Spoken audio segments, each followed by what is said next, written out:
Hello friends, स्वागत है आपका मेरे यूट्यूब चैनल पर। दोस्तों, आज हम क्लास 10th साइंस का चैप्टर 2 पढ़ेंगे। यह चैप्टर 2 का फर्स्ट पार्ट होगा।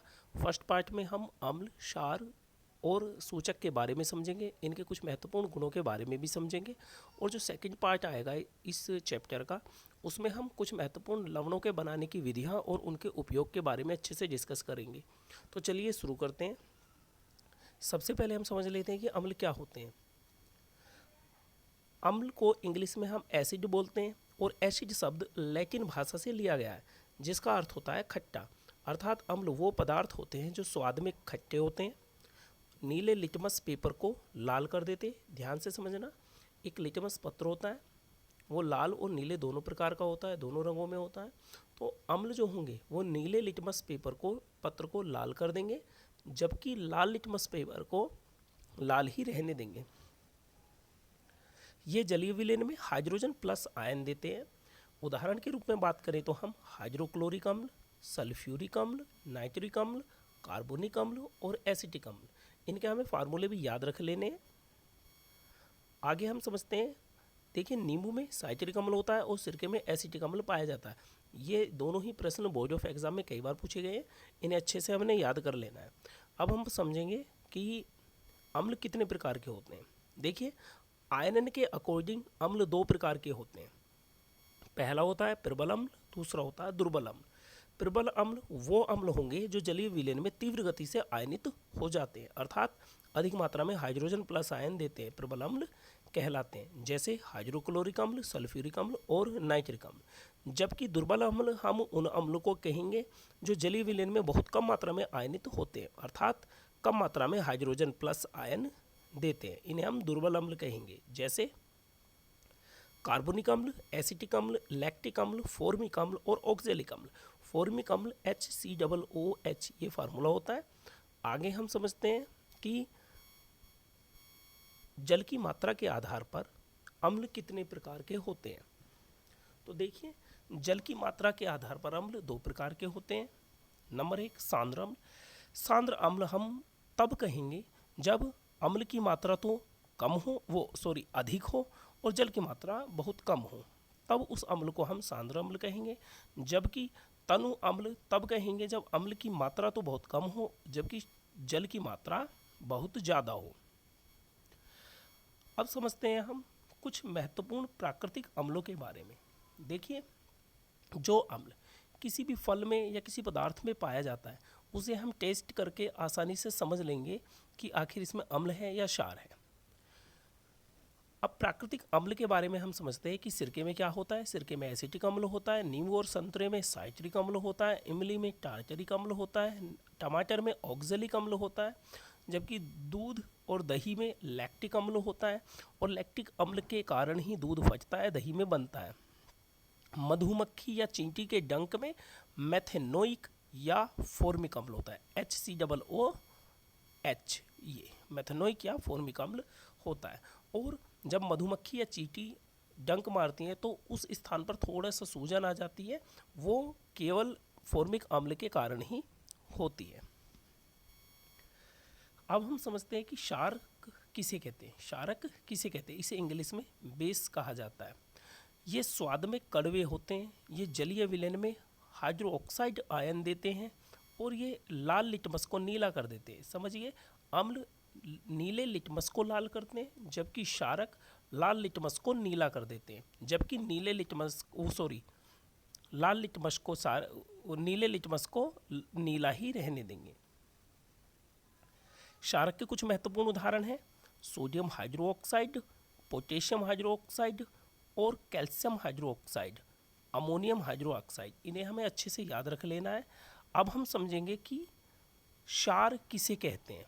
क्षारक और क्षार में थोड़ा सा अंतर है, इसे समझते हैं।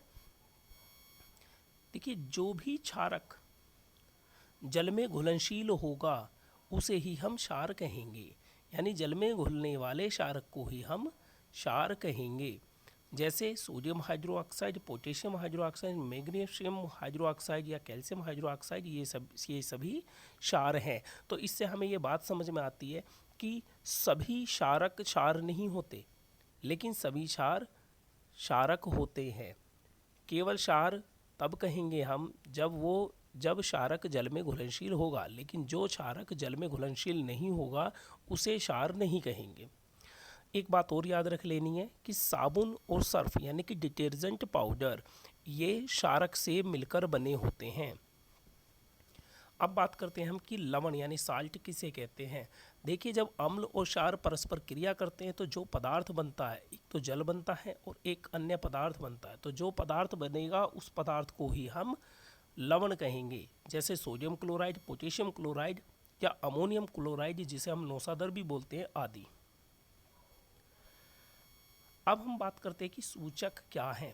देखिए, सूचक एक ऐसा पदार्थ होता है जो विलयन में अम्ल या क्षारक को पहचानने के लिए प्रयुक्त किया जाता है।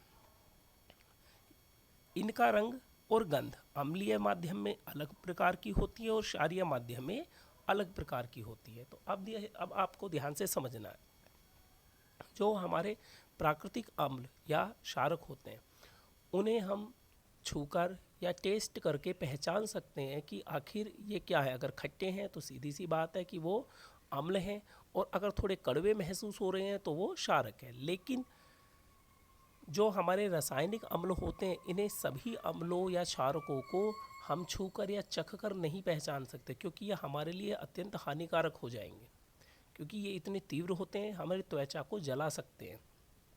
तो इसलिए जो पदार्थ इनकी पहचान के लिए प्रयुक्त किए जाते हैं उन्हें हम सूचक कहते हैं। अब हम समझेंगे कि सूचक कितने प्रकार के होते हैं। सूचक 3 प्रकार के होते हैं: प्राकृतिक सूचक, कृत्रिम सूचक यानी संश्लेषित सूचक जिन्हें रासायनिक विधियों द्वारा बनाया जाता है, और गंधीय सूचक। सबसे पहले हम समझते हैं कि प्राकृतिक सूचक क्या होते हैं। ये वो सूचक होते हैं जो पौधों से प्राप्त किए जाते हैं, जैसे लिटमस पेपर, हल्दी, लाल पत्ता गोभी आदि। लिटमस पेपर अम्ल के संपर्क में आने पर तो लाल हो जाता है और क्षार के संपर्क में आने पर नीला हो जाता है। यानी कि अगर हमारे पास लाल रंग का लिटमस पेपर है तो अम्ल के संपर्क में आने पर वो लाल ही रहेगा, लेकिन क्षार के संपर्क में आने पर वो नीला पड़ जाएगा। इसी प्रकार से हल्दी अम्ल के संपर्क में आने पर पीली रहेगी और क्षार के संपर्क में आने पर लाल पड़ जाती है।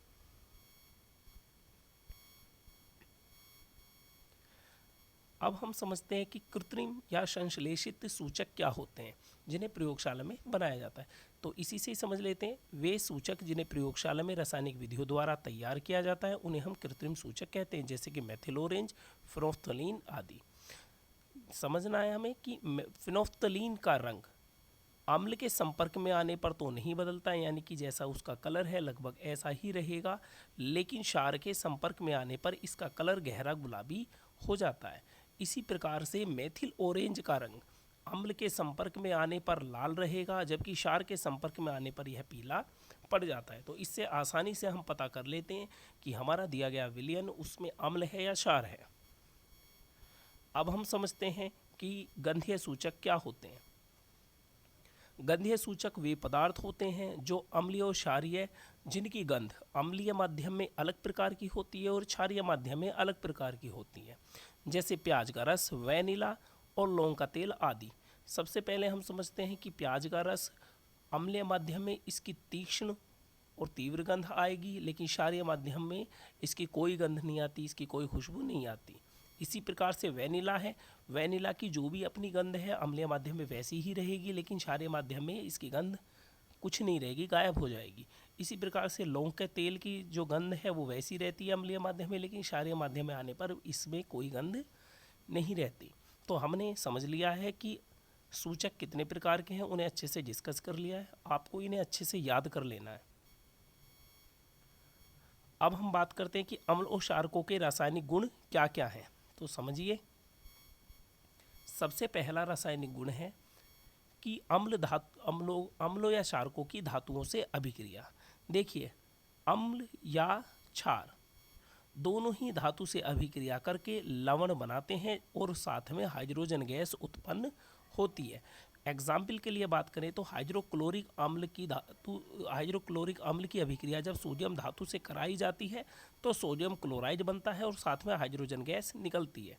इसी प्रकार से सोडियम हाइड्रोक्साइड की अभिक्रिया जब जिंक धातु से कराई जाती है तो सोडियम लवण बनता है, सोडियम जिंक ऑक्साइड बनता है और हाइड्रोजन गैस उत्पन्न होती है। तो एक बात हमें अच्छे से याद रख लेनी है कि चाहे क्षार हो या अम्ल हो, दोनों ही धातु से अभिक्रिया करके लवण बनाते हैं और दोनों ही में हाइड्रोजन गैस उत्पन्न होती है। नंबर 2 पर बात करें तो धातु कार्बोनेट व धातु बाई कार्बोनेट से अभिक्रिया। देखिए, अम्ल धातु कार्बोनेट या धातु बाई कार्बोनेट किसी से भी अभिक्रिया करके लवण, जल और कार्बन डाइऑक्साइड गैस उत्पन्न करता है। जैसे हाइड्रोक्लोरिक अम्ल की अभिक्रिया जब सोडियम कार्बोनेट से कराई जाती है तो सोडियम क्लोराइड बनता है और साथ में कार्बन डाइऑक्साइड गैस और जल भी उत्पन्न होते हैं। इसी प्रकार से हाइड्रोजन क्लोराइड की अभिक्रिया अगर सोडियम बाई कार्बोनेट से कराई जाती है तो सोडियम क्लोराइड, कार्बन डाइऑक्साइड और जल बनते हैं। तो हमें एक बात याद रख लेनी है कि अम्ल किसी भी धातु कार्बोनेट या बाइकार्बोनेट से अभिक्रिया करके हमेशा जल और कार्बन डाइऑक्साइड गैस का निर्माण करेगा और साथ में संगत लवण बनेगा। लेकिन क्षारक धातु कार्बोनेट या धातु बाइकार्बोनेट से अभिक्रिया नहीं करते। नंबर 3 पर बात आती है कि अम्ल और क्षार की परस्पर क्रिया। देखिए, जब भी कोई अम्ल क्षार से अभिक्रिया, आपस में ये दोनों अभिक्रिया करते हैं तो संगत लवण बनता है और साथ में जल भी उत्पन्न होता है। जैसे हाइड्रोक्लोरिक अम्ल की अभिक्रिया अगर सोडियम हाइड्रोक्साइड से कराई जाती है तो सोडियम क्लोराइड और साथ में जल बनता है। अब इनकी अभिक्रिया के द्वारा जो लवण बना है या लवण बनने की जो क्रिया है उसे क्या कहा जाता है, उसे समझेंगे। हम बात करेंगे उदासीनीकरण अभिक्रिया के बारे में। देखिए, जब भी कोई अम्ल क्षार से अभिक्रिया करता है तो ये दोनों एक दूसरे के प्रभाव को समाप्त कर देते हैं, यानी कि अम्ल का अम्लीय प्रभाव खत्म हो जाता है और क्षार का क्षारकीय प्रभाव भी खत्म हो जाता है। इन्हें समाप्त करने के बाद ये एक पदार्थ बनाते हैं जिस पदार्थ को हम लवण कहते हैं और साथ में जल का निर्माण भी होता है। इस प्रकार की अभिक्रिया को ही उदासीनीकरण अभिक्रिया कहते हैं। जैसे अम्ल क्षार से अभिक्रिया करके लवण और जल का निर्माण करता है। एग्जाम्पल जो मैंने पहले बताया था, हाइड्रोक्लोरिक अम्ल की अभिक्रिया सोडियम हाइड्रोक्साइड से कराने पर सोडियम क्लोराइड और जल बनते हैं। अब हम समझते हैं कि अम्ल और क्षारकों की धात्विक ऑक्साइड से अभिक्रिया। कोई भी अम्ल धात्विक ऑक्साइड से अभिक्रिया करके संगत लवण और जल का निर्माण करता है। जैसे हाइड्रोजन क्लोराइड की अभिक्रिया कॉपर ऑक्साइड से कराने पर कॉपर क्लोराइड बनता है और साथ में जल भी बनता है। कॉपर क्लोराइड के बनने के कारण ही विलयन का रंग बदलकर नीला हो जाता है। लेकिन क्षारक धातु कार्बोनेट या धातु बाइकार्बोनेट से अभिक्रिया नहीं करते। तो दोस्तों, आज की वीडियो में हमने अच्छे से कुछ बातों को समझ लिया है। अम्ल, क्षार और सूचक के बारे में समझ लिया है, इनके उपयोग और रासायनिक गुणों के बारे में भी समझ लिया है। एक और पॉइंट आता है जिसे मैं अब आपको समझाने जा रहा हूँ। कभी कभी एक प्रश्न आ जाता है कि पोप टेस्ट क्या होता है। तो देखिए, जब भी जब दानेदार जिंक के टुकड़ों में तनु सल्फ्यूरिक अम्ल मिलाया जाता है तो हाइड्रोजन गैस उत्पन्न होती है। इस हाइड्रोजन गैस को निकास नली की सहायता से साबुन के पानी में प्रवाहित किया जाता है। साबुन के पानी में प्रवाहित होने पर जो हाइड्रोजन गैस बहुत हल्की होती है, ये सीधा ऊपर की तरफ उड़ती है। अब ये क्या होता है, धीरे धीरे बुलबुले के रूप में ऊपर की तरफ उड़ने लगती है। जब जलती हुई मोमबत्ती इन बुलबुलों के संपर्क में लाई जाती है तो हाइड्रोजन गैस बहुत ही तेजी से फट फट की ध्वनि के साथ जलती है। हाइड्रोजन गैस अत्यंत ज्वलनशील गैस होती है, तो पॉप ध्वनि के साथ हाइड्रोजन गैस जलती है। इस परीक्षण को ही, जिसमें हम हाइड्रोजन गैस के होने का पता करते हैं, उस परीक्षण को ही हम पोप परीक्षण या पोप टेस्ट बोलते हैं। तो अब हमने चैप्टर से संबंधित महत्वपूर्ण पॉइंट्स को अच्छे से डिस्कस कर लिया है। आप बने रहें मेरी यूट्यूब चैनल पर। आज की वीडियो को आप पूरा देखें, अच्छे से समझ लेना। और नेक्स्ट वीडियो जल्दी ही आपको मिलेगी। तब तक के लिए मुझे दीजिए इजाज़त। धन्यवाद।